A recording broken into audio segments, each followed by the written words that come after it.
เอาเนาะพี่น้องเปิดภาพมากาบพรกับมาอยู่ที่บ้านน้องแน่นนาเนาะพี่น้องก็คือสำหรับคลิปนี้นะสิมาเว้าเกี่ยวกับเรื่องห้องน้ำเนาะก็คือมีผู้ใหญ่ใจดีทั้งสองท่านเนาะพี่น้องสมทบเข้ามาในซองของบพรเนาะก็คือท่านที่1กับครอบครัวพี่เจี๊ยบเพิ่นเป็นคนฝั่งไทยเนาะเพิ่นสมทบเข้ามากับสมทบซอยห้องน้ำนะกะ5,000 บาทเนาะพี่น้องแล้วเพิ่นก็ให้ค่าน้ำมันบพรกับ 1,000 เนาะแล้วก็มีทั้งอ้ายเพิก 2,000 บาทเนาะพี่น้องรวมเป็นกะ7,000 บาทเนาะพี่น้อง 7,000 บาทถ้าเป็นเงินอันน่ะลาวก็เท่าไหร่4 ล้านบ่ประมาณนี้แหละเนาะก็คือเรื่องห้องน้ำนี่ที่แรกทั้งบ่ล่าว่าเพิ่นว่าสิเฮ็ดก็ออกจากนี้เนาะสิก็ออกอีหยังแหละแบบสิเฮ็ดเป็นกระเทิบประตูเข้าทางนี้เนาะพี่น้องก็เพิ่นก็คิดว่างบบ่มีนะก็เลยอยากประหยัดเนาะพี่น้องแล้วก็เลยว่าสิก็ออกนี่แล้วทีนี้แหละมีผู้ใจดีสมทบเข้ามาบ่พรก็ว่าสิเปลี่ยนใหม่เนาะพี่น้องแล้วก็สิได้คุยกันเปลี่ยนใหม่ก็คือสิเฮ็ดเป็น2ห้องพี่น้องเอ้ยเฮ็ดเป็น2ห้องก็คือสิมีเสา4ต้นเนาะพี่น้องเสาห้องน้ำ4ต้นอันนั้นสิเป็นทางหลังห้องน้ำเนาะทางหน้าประตูทางเข้าเนาะจังใดก็ขอบบุญขอบคุณผู้ใหญ่ใจดีทั้งสองท่านนี่เนาะพี่น้องที่สมทบเข้ามาเนาะก็คือสิแบบก็คือสิพอแล้วล่ะเนาะพี่น้องและก็ช่องบ้านน้อยก็มีเงินสมทบเข้ามา2 ล้านเพิ่นว่าค่าสร้างเนาะส่วนเงินผู้ใหญ่ใจดีทั้งสองท่านนี่บ่พรก็เสียไว้ซื้อพวกดินบล็อกพวกปูนและก็พวกวงกบกับบานประตูเนาะพี่น้องและก็พวกยังอีกพวกท่อ PVC อันนี้คือยังบ่ได้มีมาได้พี่น้องเลยอันท่อ PVC เบอร์100แล้วก็ท่อ PVC 4 หุ่นนะท่ออากาศนะพี่น้องแล้วก็อันนี้เนาะเรื่องดินนั่นนี่ก็บ่ฮู้ว่าสิพอหรือบ่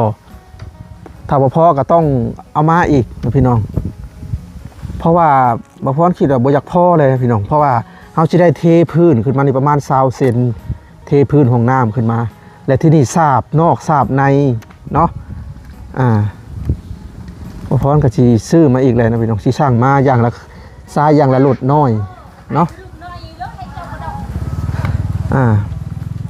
เพราะว่าซิโก้อันนี้มันอันนั้นเนาะพี่น้องมันกับพ่อกระเทินเนาะค่าสร้างปัดซ้ำเก่าค่าสร้างกันมีแต่5 ล้านอย่างประมาณนี้5หรือ5หรือว่า6 ล้านเนาะและที่นี่แหละเฮาก็สิเฮ็ดสร้างขึ้นมาใหม่เลยก็สิใส่เสา4 ต้นเนาะพอเฮ็ดเป็น2 ห้องก็สิเฮ็ดแบบว่าคือเฮือนไอแก้วอะไรนะพี่น้องเสียนห้องน้ำประมาณนั่นแหละเนาะแต่ว่ามือสร้างตกลงเห็ดกะยังบ่แน่ใจนะพี่น้องว่ามือใดเพิ่นเห็ดกะมีแต่ว่าตอนแรกนี่บ่พรจะสั่งสั่งไปสั่งอยู่พุ่นนะพี่น้องสิโทรไปสั่งเพราะว่ามีเบอร์เพิ่นอยู่ดอกเนาะ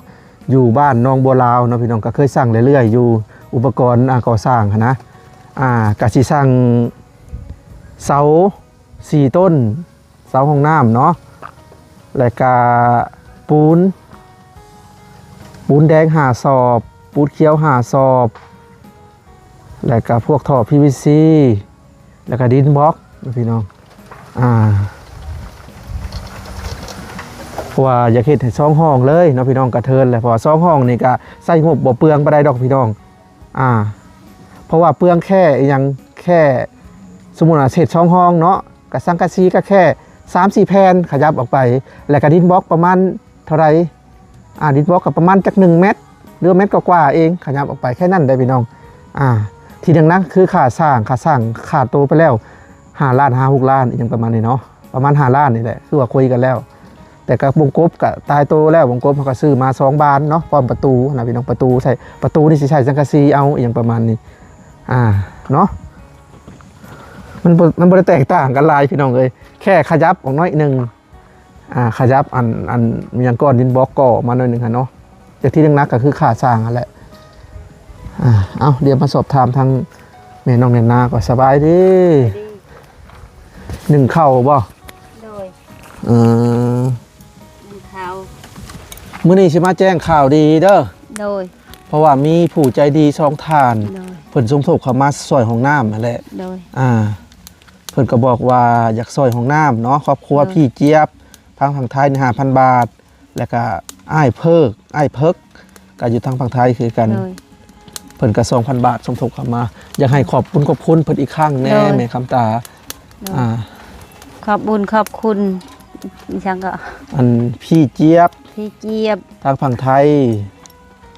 แล้วก็อ้ายเพิก ให้เพิกให้อยู่ดีมีแห่งความเจ็บจะให้ได้ความไข่จะให้มีเด้อให้อายุมันควันยืนขึ้นเงินให้ได้เงินขึ้นคำให้ได้คำโลดค่ะ ไปเบิ่งบนห้องน้ำเจ้าว่าสิเฮ็ดบ่ได้ก็ นี่แหละ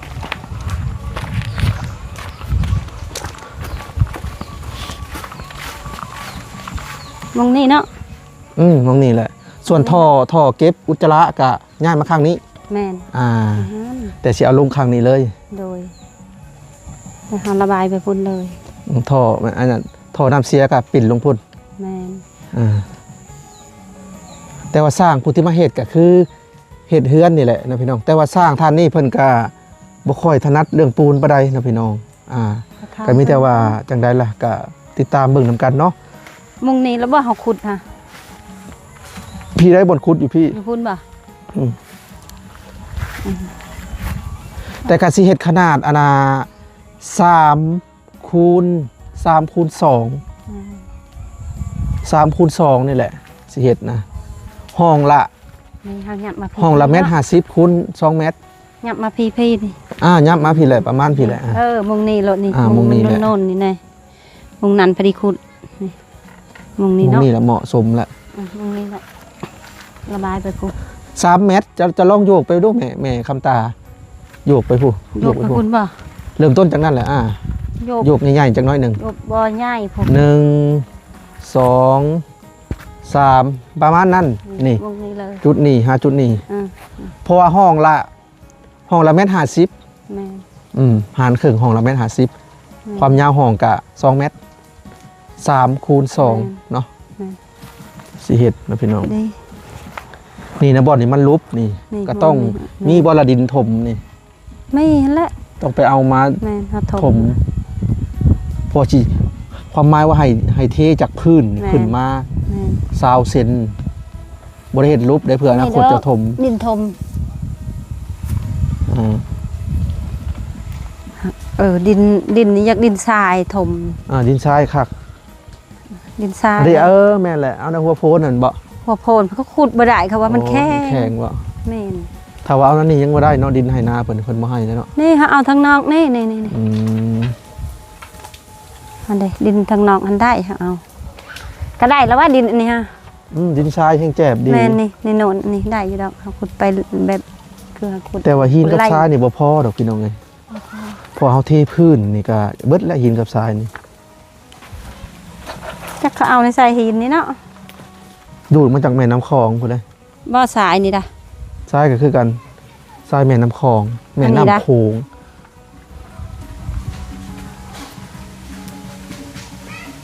7,000นะพี่น้องงบหลวงพรก็สิได้แต่อุปกรณ์นั่นแหละ โดย พังเบิ่งยังหลายอย่างอยู่อุปกรณ์ก็ได้ปูนท่อ PVC วงกบกับบานประตู พวกกรเนาะเดี๋ยวพอจังได้ก็สิได้บอกไปในคลิปอีกครั้งเด้อพี่น้องเนาะติดตามกันต่อไป แต่ว่ามือได้สร้างลงมือเฮ็ดก็ยังบ่แน่ใจ จากนาสร้างนี่เขาก็ยังบ่ฮู้ปานใดก็ยันและยันเพิ่นมีความสามารถก็มีเถื่อเฮากันเนี่ยติดตามเบิ่ง ติดตามเบิ่งกันเลยเนาะ แม่น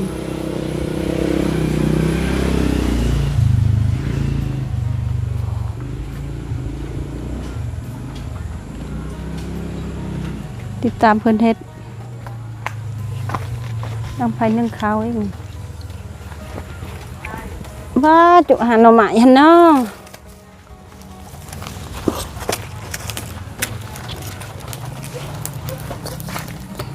ค่าสร้างนะอยู่เพื่อนไอ้แก้วนะนั่น6 ล้านนะพี่น้องแต่อันนี้ก็จักเท่าไรแล้วคือว่าเพิ่นว่า6 ล้านคือกัน แต่ว่าบ่ฮู้ว่าเพิ่นต่อรองกันได้หรือบ่ก็ดีใจน้ำเพิ่นเนาะพี่น้องที่มีผู้ใจดีเนาะสมทบเข้ามาอีกดีใจหลายเพิ่นก็สิได้ห้องน้ำเนาะห้องท่านี่อยู่โซนนี้พี่น้องห้องท่านี่จะเป็นห้องสุดห้องอาบจะอยู่ฝั่งนี้ประตูเข้า2 ปองเดี๋ยวมื้อแรงจบคลิปนี้ไปเนาะบ่พรก็สิได้ สั่งมาเลยนะพี่น้องแล้วก็สิสั่งตีนเซามาอีกเลยพี่น้องตีนเซาให้ทางบ้านน้องลินดาเนาะให้เพิ่นแบ่งไปส่งกระเทินเพิ่นมาตีนเซาก็สิเอาขนาดสูงซำนี้ละเอาหนา18ตีนเซาทั้งให้น้องนานำให้น้องลินดานำน้องพี่น้องเจ้าเดียวเด้หันเดียวสิมาส่งน้องแนนนาเพิ่นไปโรงเรียนบ่หรือว่าจังได๋ได้ประหารหมายมาเลยอ๋อเลิกแต่โรงเรียนฮะ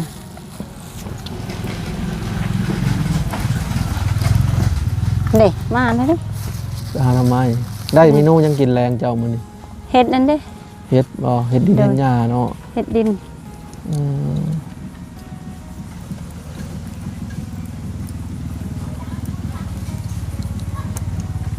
ก็สินึ่งข้าวแล้วเฮ็ดกินน้ำเนาะดัง2 เตาอันนี้ก็สิปิ้งเฮ็ด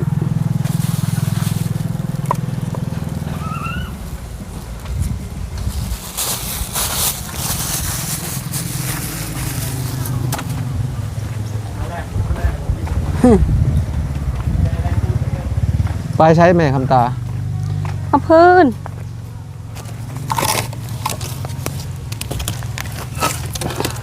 ถ้าได้ห้องน้ำเนี่ยก็ถือว่าสะดวกเลยเด้นะพี่น้องทางครอบครัวทางเพิ่นก็พอแล้วนั่นน้ำนี่ก็ลำบากนี่ได้ไปถ่ายอันนี้ใครแน่เนาะเวลาอาบน้ำเขาไปถ่ายมาพี่แต่ว่าน้ำสร้างคนนี้แล้วเนาะน่าจะต่ำเกินไปจะแก้ไขได้นะพี่น้องมีแต่หาลักมาใหม่แล้วก็ยุกขึ้นได้อยู่แต่ว่าหัวนี่แหละเนาะแม่คำตาเนาะหัวนี่ยังบ่ดีไปได้ฮักเบิดเลยพี่น้องเอ้ยบ่มีงบเฮ็ดให้เพิ่นถ้าได้ลักไม้แก่นๆใส่ตะนางก็คือสิบ่หลายไปได้ลักก็ใส่อยู่ประมาณ20กว่าลักนี่นะหรือ30ตะนางก็ประมาณ3ก้อนนี่แหละน่าจะหอบเบิดก้อละเท่าไรก้อละ1,000 กว่าบาทตารางความยาว15 เมตร700,000เด้7-800,000ความยาวสบายดีน้องแนนนามาแต่ใช้กี่เห็ดได้อันนี้นั่นนี่นะอาชิน้ำก้อยนะ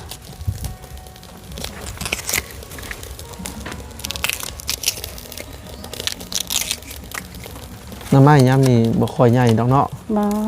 สำนี้แล้วเดี๋ยวเอาเลยชีกากากันไปหรือว่าจะเรียกไปหามาแกงบ้านน้องแนนนาเลยต้มสิจักอีสร้างก็ต้มปั้นกันหรือว่าเอาทงย่างปะติดตาตีต้องเปื่อนโล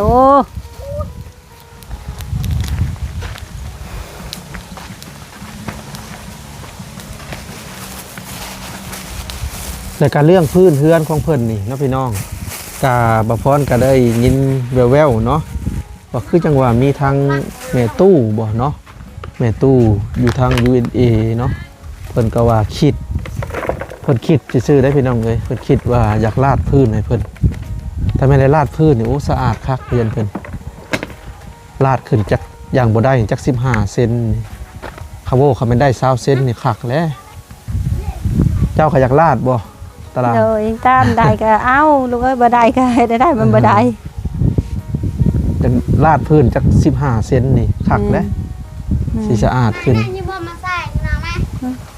ใส่งบนี่ก็ลายเติมได้ลาดนี่สลายเปลืองยันหินกับทรายกับปูนเด้อเปลืองเปลืองและมันกว้างมันลายลาดคือสูงเนาะนี่โบราณก็ให้มันซ้ำมีเนาะแม่คำตาเนาะซ้ำตัวนี้เพียงกับตัวนี้ไปเลยคักอยู่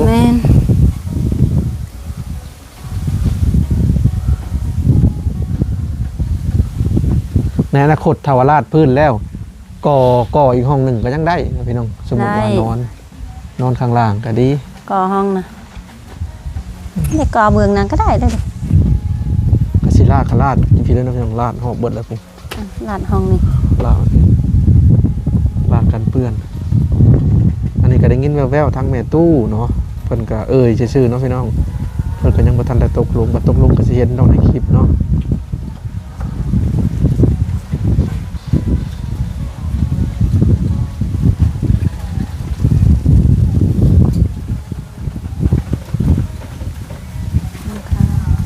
มามันที่เห็นรถจักรอีห้างจอดรถเจ้าสมัยได้นะ รถโคลาวแต่สมัยเขาดาว โอ้ รถพอเขาอีนี่มันก็บ่ได้คุยบางหันยังไม่หักลูกหลานผีมันก็ ฮะ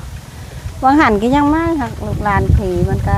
เพ่บ่ได้เพ่อีหยังอันนี้ก็ เพแล้วมันห้างแล้ว มันห้างครับ เอาไว้ขายแลกขนม ขี้ได้จ้ะ ฮะ ขี้ได้แล้วมันบ่ได้ตาย ขี่ได้นะ ใส่น้ำมันนี่ก็ขี้แล้วนะถ้า แต่มันเป็นยังจำมันเป็นยังไงตอนนี้โชว์ขาดบ่ นี่โชว์ขาดอีกข้างอันนี้จักไพ่ไปรักเอาอันนี้คลิปโชว์นี่นี่ เอาเวียนอาหารอ่ะ รถจักรอีห้างเป็นตั้งแต่สมัยก่อน แต่ข่าวดาวบางหันผัว เจ้าดาวบ่นี่ก็ บ่ซื้อสดคอยรถดาวอันน่ะเฮาอันนี้ติดจักรก็ได้คันใส่น้ำมัน จักรมันยังบ่ได้ตายบ่ บ่ ติดดูซะ บ่มีน้ำมันแล้วจะติดได้ ม มาเหยียบด้วยเนี่ย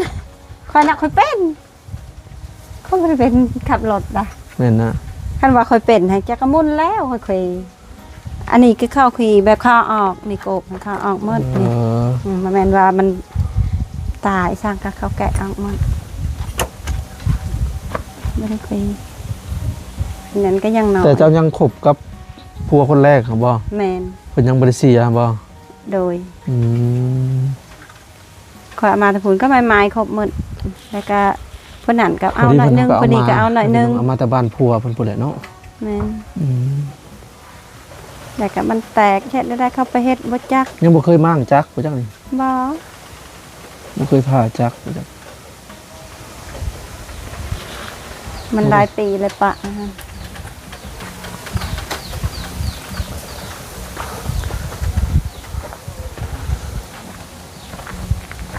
ละนี่ก่อนนั่นผัดหมอนึ่งไว้ลูกไว้ผัดหมอนึ่ง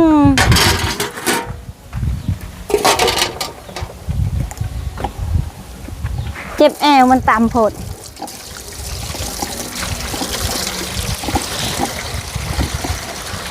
นี่แต่ว่าเพิ่นสร้างมาแล้วใช้เพิ่นแก้ไขให้ใหม่สร้างผู้จะมาเฮ็ดห้องน้ำหั่นนะซื้อเอ็มร้อยให้เพิ่นพอได้แก้ไขก็บ่ยากมีแต่ตัดให้ตัวยังยาวๆแล้วก็ทอนตัวนี้ขึ้น เนาะ เนาะ ให้เพิ่นเอาอันนั้นเพิ่นนั่นเด้ฮะ คอนใหญ่ๆนะ แม่ จักต่ำโพด ใส่ในพอดี อืม อันนี้คอยว่าให้เอาตัวนั้นมื้อนั้นนะ เพิ่นบ่มีเลื่อยตัดแล้วว่ามื้อนั้นเพิ่นก็เลยใส่ตัวนี้ บ่มี ที่จริงแล้วตัวนี้ฮะใส่เป็นเสานะพี่น้องอันนี้นะ ไว้ ใส่ ก่อน เป็น ไว้ เสากลมๆพังลงลึกๆให้แน่นอันบ่ได้แน่นนะอันยุ่งสูงกว่า อัง นี้ เตีย แก้ไขก็บ่ยากมันจะทอนขึ้นแล้วก็เปลี่ยนลักใหม่แค่นั้น แม่นก็บ่ยากสิยากฮะอันนี้ เจ้าอาบ ก็ น้ำนะใช้จากปัจจุบันนี่ นั่นนี่แหละ อาบอันนี้บ่ นั่นนี่ก็บ่ค่อยอาบพวกทางพุ่นมันบ่ โอ้ ได้เปื้อน ลืมไปเนาะเพิ่นมั่างแล้วกระท่อมเพิ่น เออ มั่างตอนที่เจาะน้ำบาดาลนี่บ่ แม่นบ่เปื้อนนะเอาอาบคันนี้ได้ก็บ่ค่อยบ่ได้อาบนั่นนี่พวกอยู่ไปอาบอีกพวกให้มันไล่ไปพุ่นนี่ให้มันเปื้อน เพิ่นก็สิได้ครบอยู่เด้เนาะครอบครัวเพิ่นก็ได้ ตามเว้าตามหลักการนี่ก็ ขาดแต่ไผคือว่าอะไรนะพี่น้องถ้ามีไผนี่ก็ถือว่าครบละบัดนี้มีไฟมีน้ำมีห้องน้ำครบห้องน้ำก็เช็ดบนนี้ลุบอะไรพี่น้องเลยมีแต่ขีดทมดินก็แล้วก่อนจะเทพื้น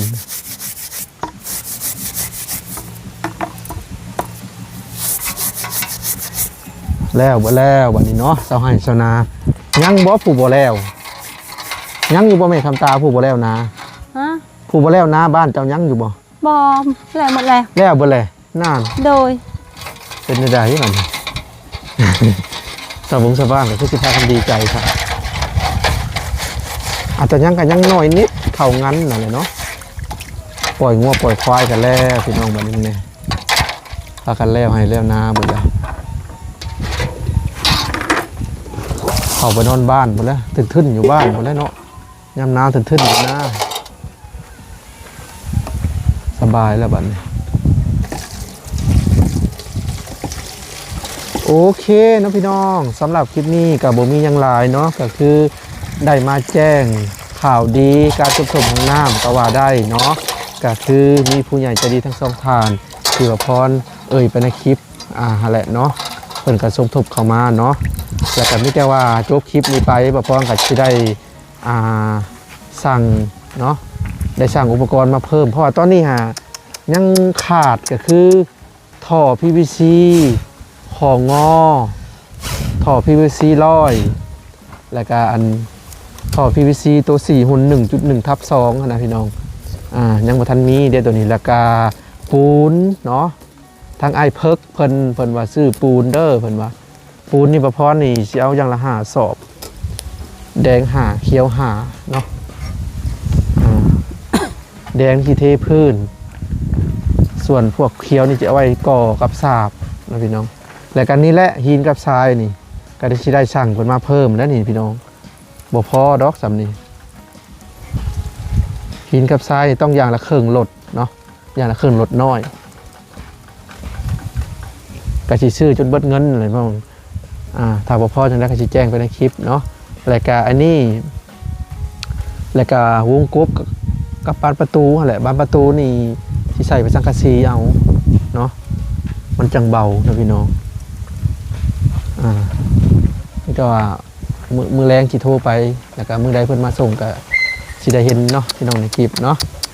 เอาล่ะพี่น้องสำหรับคลิปนี้บ่พรขอตัวไปก่อนเด้อเอาไว้คลิปหน้าพบกันใหม่เนาะจังใดก็ขอบคุณกับคุณผู้ใหญ่ใจดีทั้งสองท่านในรายเด้อ